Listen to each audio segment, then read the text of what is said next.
মকসিদপুর উপজেলা এবং কাশিয়ানীর একাংশ নিয়ে মকসিদপুরের 16টি ইউনিয়ন এবং একটি পৌরসভা এবং কাশিয়ানীর 7টি ইউনিয়ন নিয়ে গোপালগঞ্জ এক আসন। এখানে প্রায় 7 লক্ষাধিক মানুষের বসবাস। মাননীয় স্পিকার, এখানে প্রায় লক্ষাধিক শিক্ষিত বেকার রয়েছে, যারা কোনো প্রকার চাকরি বা কোনো ব্যবসা বাণিজ্যের সাথে জড়িত নই।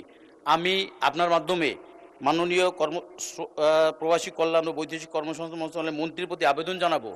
ইতিমধ্যে বাংলাদেশের বিভিন্ন জেলায় 50টির মতো কারিগরি শিক্ষা এবং কারিগরি শিক্ষা প্রতিষ্ঠান নির্মিত হয়েছে।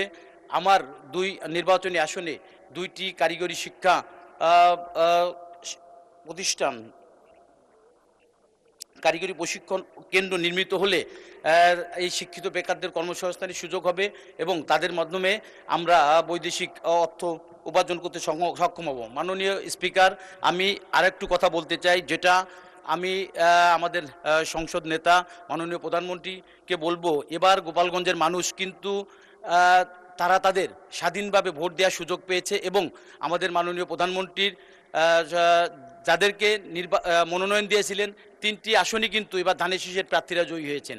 এজন্য আমাদের প্রত্যাশাও বেশি। কিন্তু আমি বিশ্বাস করি বিগত স্বাধীনতার পরে বাংলাদেশে যতগুলো জাতীয় সংসদ নির্বাচন হয়েছে, গোপালগঞ্জের মানুষ কিন্তু স্বাধীনভাবে তাদের মনোনীত প্রার্থীকে ভোট দিতে পারেনি।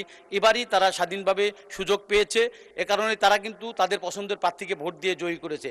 এজন্য আপনার মাধ্যমে আমি মাননীয় প্রবাসী কল্যাণ ও বৈদেশিক কর্মসংস্থান মন্ত্রণালয়ের মাননীয় মন্ত্রীর প্রতি আহ্বান জানাবো, আমার এলাকায় 2টি কারিগরি প্রশিক্ষণ কেন্দ্র নির্মিত হলে শিক্ষিত বেকার যুবকেরা